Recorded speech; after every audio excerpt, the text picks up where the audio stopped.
Привет, я Света, а это Антон. И честно говоря, на этих видео мы еще даже не представляем, что будем встречать наш новый 2020 год в штате Нью-Йорк. Ты тоже видишь, как красиво. Для тех, кто море.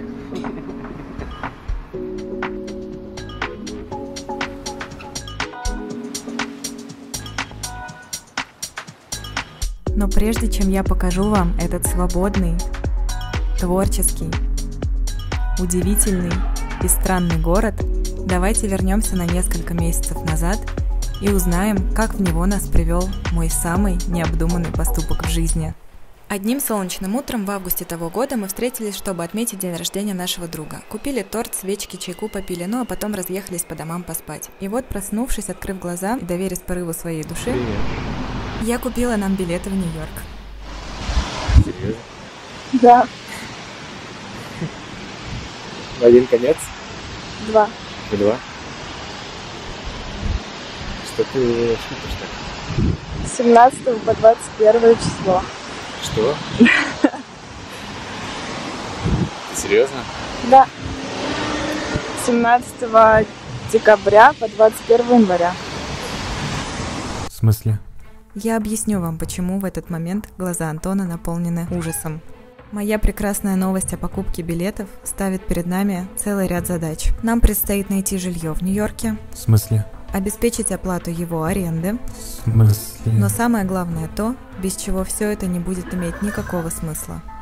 Нам нужно успеть получить визу.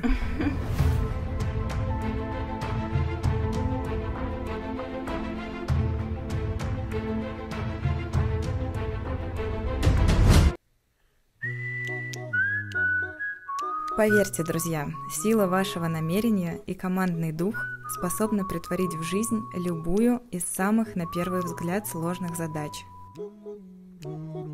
Сложными я называю их потому, что в 2019 году, дорогой зритель, получение американской туристической визы было крайне затяжным и нелегким процессом. Поймут меня те, кто месяцами ожидал интервью, не раз проваливал собеседование с визовым офицером и тратил сотни долларов на новые и новые попытки. Надеюсь, вам, люди из будущего, которые смотрят сейчас этот ролик, открыты все границы и возможности путешествий. Но у человека нашего времени первая мысль о визе в Соединенные Штаты вызывала дрожь в коленках. А тем временем наступил октябрь. Мы связались с агентством, отправили все необходимые документы, выбрали дату собеседования, оставили печеньку в надежных руках, закинули вещи в машину и отправились в столицу Польши, Варшаву, за нашим заветным пропуском в Штаты. Мы выехали ранним утром, а перед этим не спали более суток, поэтому вся дорога напоминала больше путешествия во времени. Но мы часто сменяли друг друга за рулем и таким образом могли немножко отдохнуть до самой границы Беларуси с Польшей. Прошли ее быстро и без очереди. К тому времени уже стемнело, поэтому последние несколько часов машину вел Антон.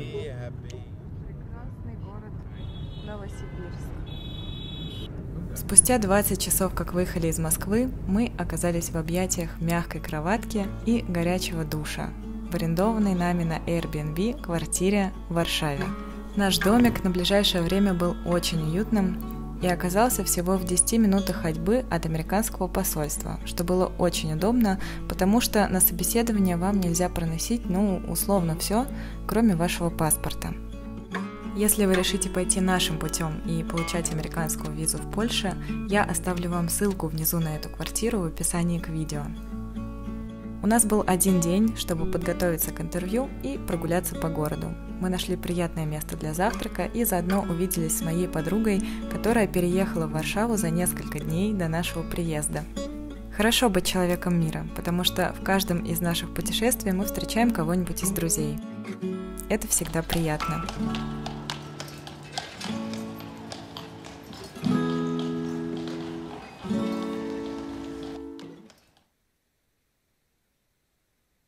На следующий день в 9 утра мы прошли собеседование, получили одобрение и отдали свои паспорта для того, чтобы забрать их завтра вместе с заветной визой. Да, мы еще не открывали. Мы откроем их вместе с вами. Да. Ну что, готовы? Готово. До 2022 года! До 6 октября. Тоже до 6 октября.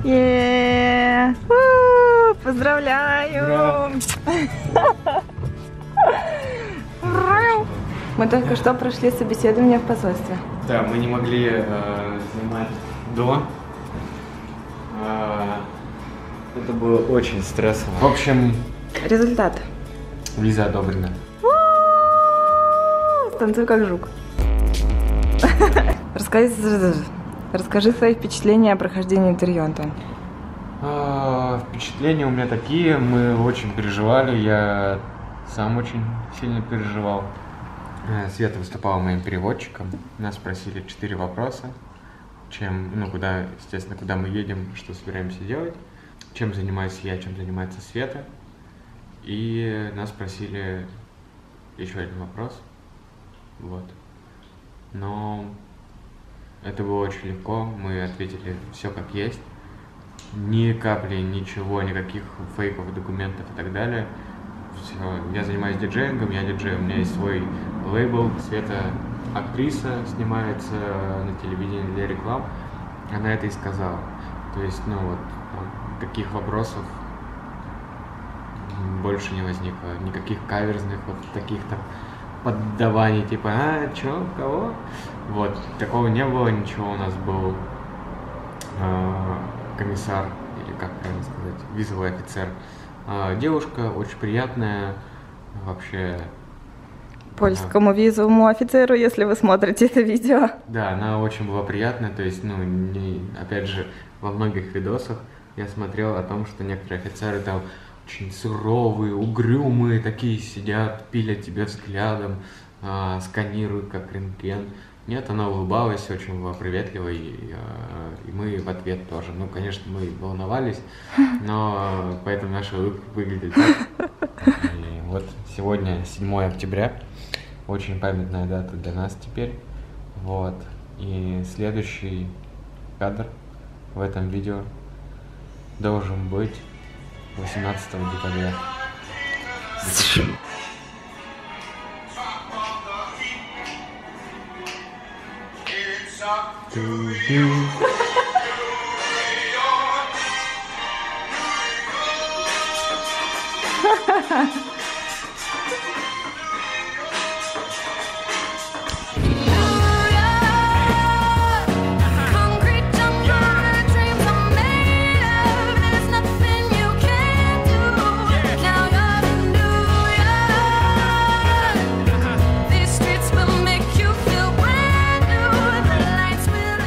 Вы уже, наверное, заметили, что в этом ролике я буду появляться реже.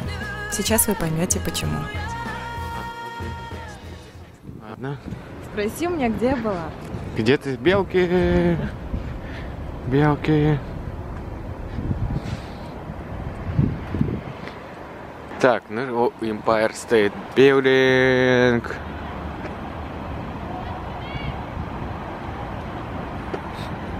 Тихо, тихо, ты загораживаешь. Empire State Building.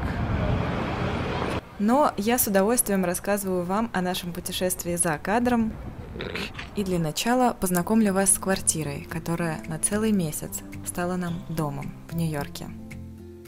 Когда получили визу, мы почти сразу сняли комнату в Бруклине, в одной из квартир, которые наши друзья сдают на Airbnb. Благодаря ребятам наше пребывание на довольно долгий срок стало вполне реальным. Мы получили большую скидку, и в результате наша комната-малютка, всего около 10 квадратов на 35 дней, обошлась нам чуть меньше $2000. Доброе утро. Сейчас пока невероятно красивый свет у нас в квартире в 7 утра. Я вам покажу маленький рум-тур дома, в котором мы живем. Здесь лестница на 2-й этаж. Я только что вышла из нашей комнаты. Это комната, где жили наши соседи 2 дня всего. Вот у них здесь так уютно. У нас такая же маленькая комната. А здесь наша кухня. Антон моется в душе, а я готовлю завтрак. Мы делим кухню и душ с другими гостями. Тут сортируем мусор, и есть стиральная машина и сушка прямо в квартире, что сильно упрощает жизнь и сохраняет бюджет. Когда путешествуете в Америку, вы летите прямиком в прошлое, и это очень сказывается на режиме. Поэтому, наверное, около 2 недель мы просыпались очень рано и готовили себе потрясающие завтраки.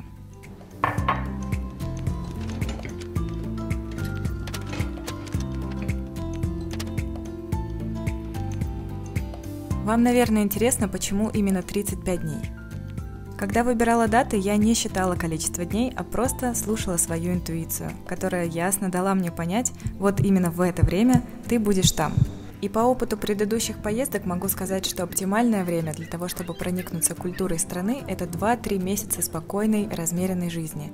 И потом ты начинаешь либо подстраиваться под нее, учить новый язык, превращать знакомых в друзей и совсем окончательно влюбляешься, либо хочешь вернуться домой. Отвечая на ваш вопрос, скажу, что для Америки будет мало и целого года, чтобы понять ее и привыкнуть. Но месяц жизни в Нью-Йорке оказался как раз кстати к мечте Антона и стал для нас обоих замечательным подарком на Новый год.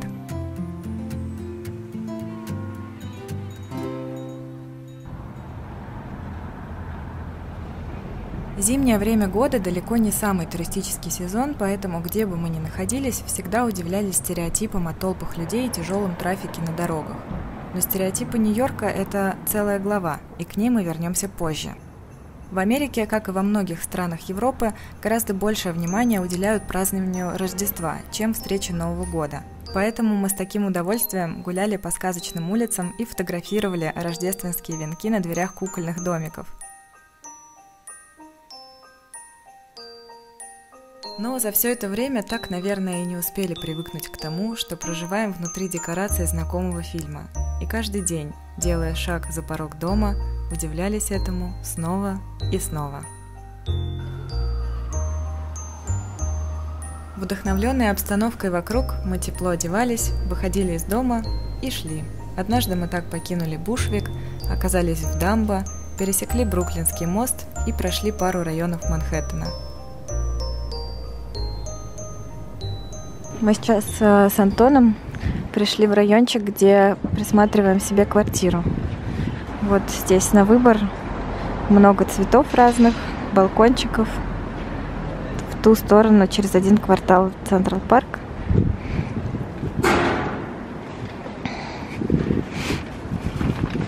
Это вот наши будущие соседи. Антон, как тебе здесь? Клево. Очень приятно. Очень спокойно, очень тихо. Очень круто. Мне очень нравится. Ну что, здесь мы будем где-то обедать. Пицца, пицца, пицца. Антон большой любитель пиццы, поэтому мы перепробовали ее всю. Почти. И даже нашли фаворит. По вечерам мы устраивали себе приключения и сами доставляли ее домой из Арчис. Ну это как от черепашек-ниндзя. Теперь мы стали легкой приманкой, потому что у нас есть вино и пицца. Она очень горячая.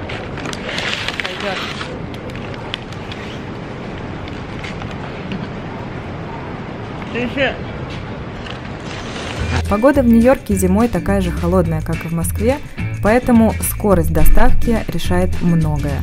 Мы справлялись с этой задачей прекрасно. Высчитывали время автобуса и бегом доставляли горячую пиццу домой быстрее любого Uber-курьера. Представьте, теплые носочки, пицца и сериал «Друзья», который я, кстати, посмотрела впервые именно этой зимой. Что может быть уютнее? Но давайте вернемся к тому дню, когда мы совершили наше большое пешее путешествие. На улице, к тому моменту, когда мы уже покушали, окончательно стемнело и стало ясно, что сил идти почти не осталось.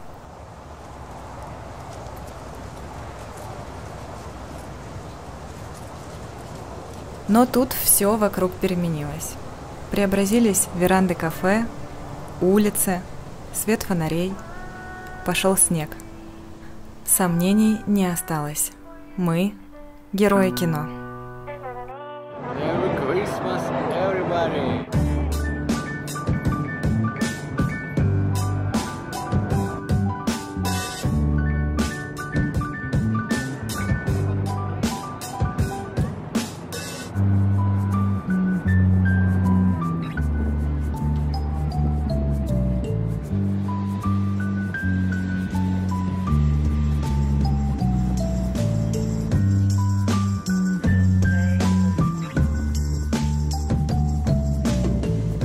Если снегопад для жителей Нью-Йорка скорее коллапс и аномалия, то нам он подарил второе дыхание. И так, под снежными хлопьями, счастливые и уставшие, мы пешком вернулись домой в Бушвик. Как думаешь, это первый снег в Нью-Йорке Не знаю, в этом году? не знаю. Думаю, почему-то что нет.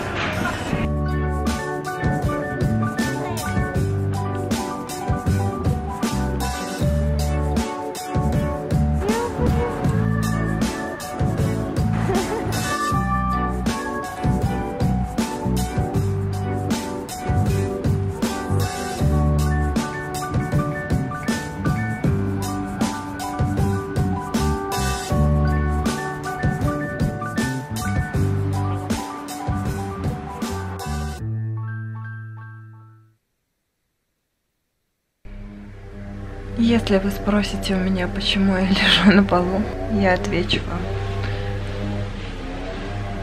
Мы вышли из дома около 7:30 утра и вернулись домой в 8 часов вечера. 12 часов мы провели на ногах и обошли пешком весь Бруклин и Манхэттен и вернулись обратно домой. Мы прошли пешком 41 тысячу шагов.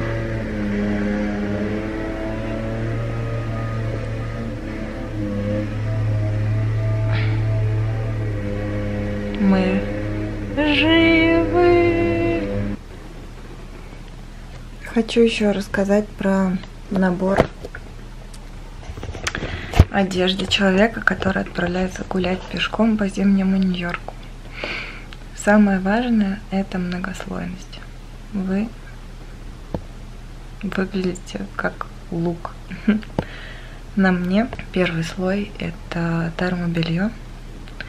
Второй слой – это пуховичок из Uniqlo, супер легкий, ветронепродуваемый. И потом еще сверху была толстовка. На ногах термоштаны и обычные спортивные штаны. Носочки и кеды, кроссовки. Шапка, шарф, капюшон. И в минусовую погоду, в -1 примерно, снег и ветер. Было вполне себе комфортно. Мы прошлись по Бруклину до Манхэттена через Бруклинский мост, там попали под снегопад и вернулись домой. И все это мы пережили. Вот я в таком наборе, Антон в 2 футболках, толстовке и бомбере. И нам это удалось. Антон. Что? Я тебе сообщаю, что только что ты героически прошел 41 тысячу километров пешком. Ой.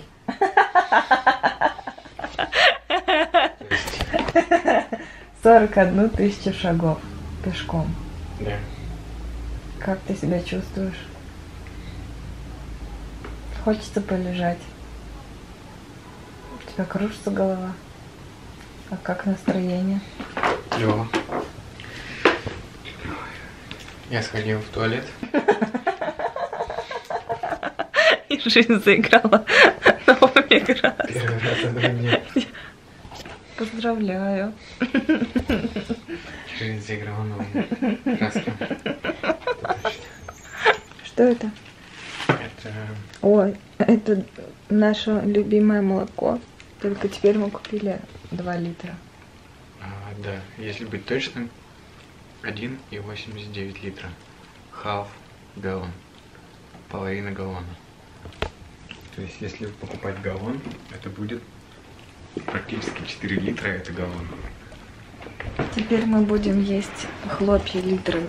Спасибо, Света. Хумус с песто. Готовый мак-н-чиз. Мак-н-чиз. На следующий день мы обнаружили последствия нашего подвига. У Антона сильно болела нога, так что каждый шаг отдавал болью в коленку. В тот день мы как раз обсуждали, что нам незачем спешить, да и впереди целый месяц. Но жажда впечатлений брала верх, и Антон, влюбленный в Нью-Йорк, находил силы для прогулок каждый последующий день.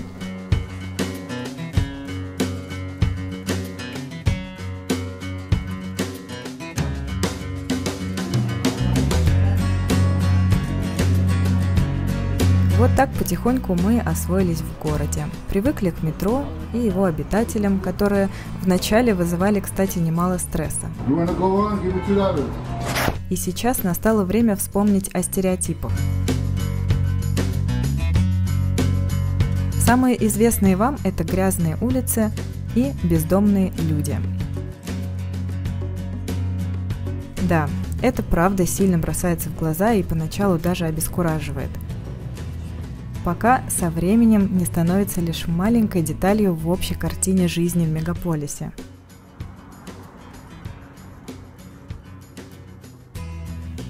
Бездомные люди в большинстве оказываются дружелюбны.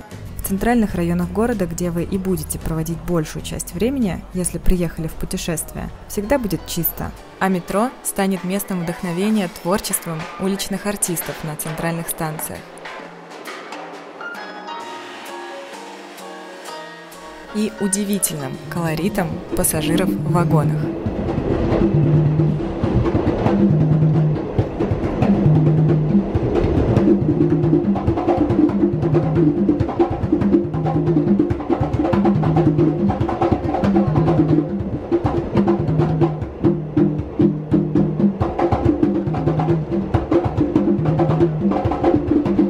Ведь красота, друзья, она в глазах смотрящего. Мы увидели Нью-Йорк таким.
Вскоре в город пришел сочельник, ночь перед Рождеством.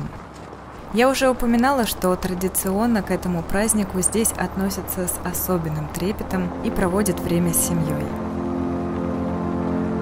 И чтобы проникнуться атмосферой, мы отправились на вечернюю службу в собор на Манхэттене.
Утром, когда дети бегут искать подарки от Санты под пышной рождественской елкой, на улицах ни души.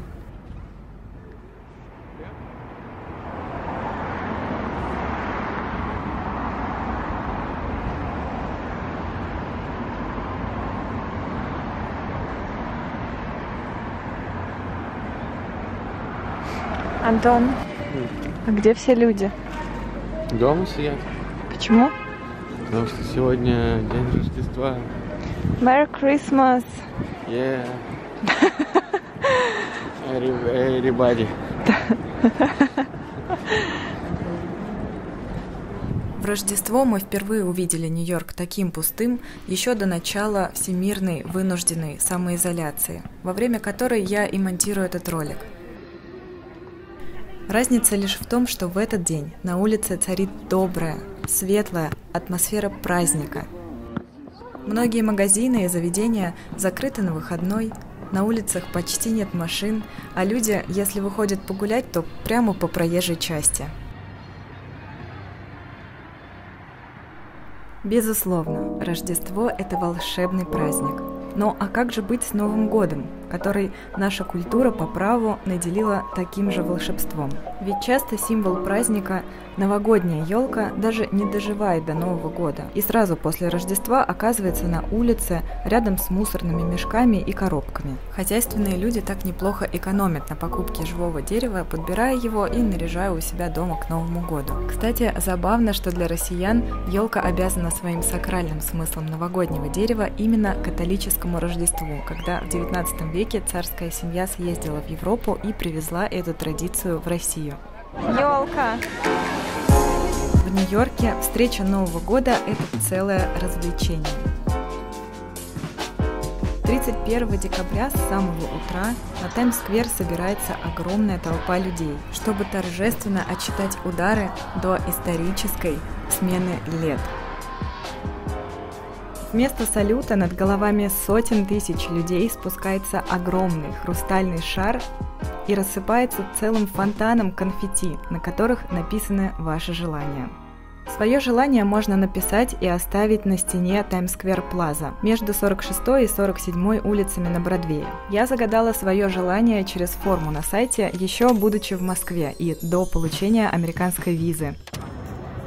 Он настоящий, наконец-то!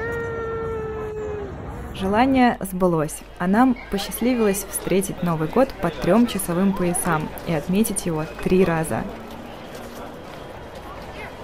Только что вкусно поели. Поела я.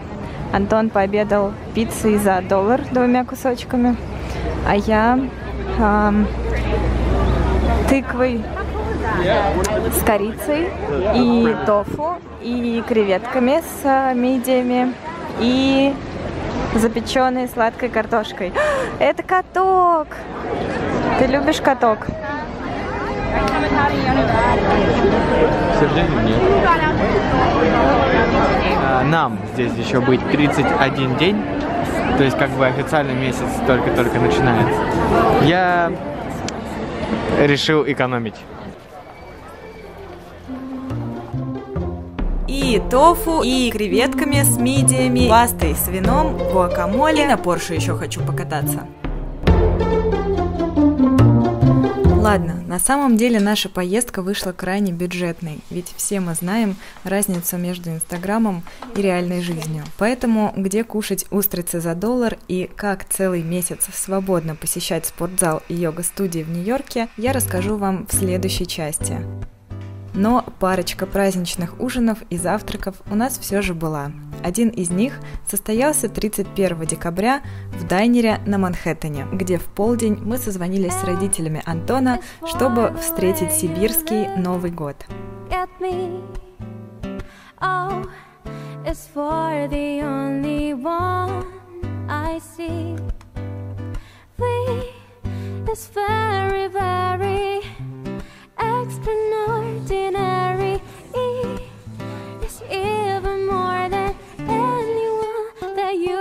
Потом ближе к вечеру созвонились с моими бабушками и тетушками и поздравили их с Новым годом.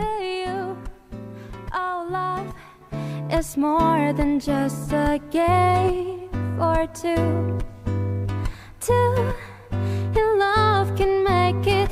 Break my heart, but please don't break it. Love was made for me and you.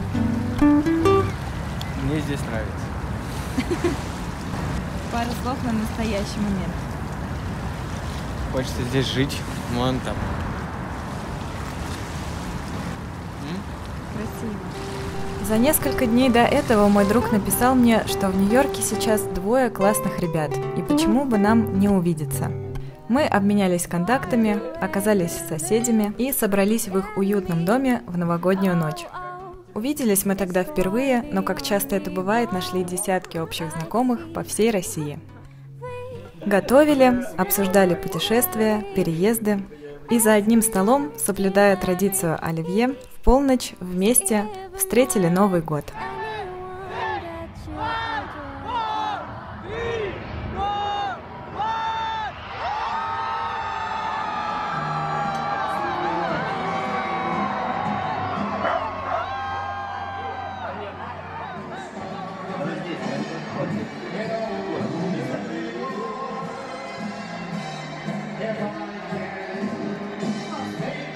Дорогие господа, это можно жить и многого хотеть. И я говорю в первую очередь про себя. Вот я хотел, мечтал много о чем. И о получении визы, это, наверное, была одна из моих главных мечт, не поездки в Америку. Я 10 раз себе говорил, блин, ну это дорого, это же надо билеты купить, это же надо как-то время выделить. И эту визу надо получить, ой, а в России ее получать там 4 месяца, 5, ой, там еще не дадут, у меня нет официальной работы и так далее, это столько заморочек, столько проблем. Да, это очень много заморочек и очень много проблем. Но если вы действительно хотите, если да, ну, у вас есть рядом человек, который так или иначе вам помогает и верит в вас, и понимает, что вас немножко нужно взбодрить и делать какие-то шаги, чтобы вы дальше уже продолжили это и зажглись этого, то цените это, то можно и найти время, и найти деньги, и найти возможности, и не ждать 4 месяца в очереди в посольстве в России, а можно сесть на машину и поехать в Польшу, допустим, тоже.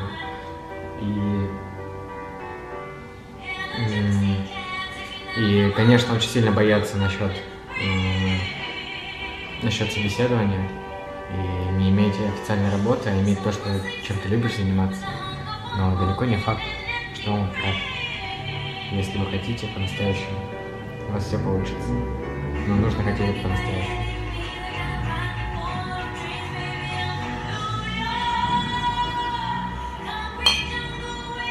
За мечты. Dream come true.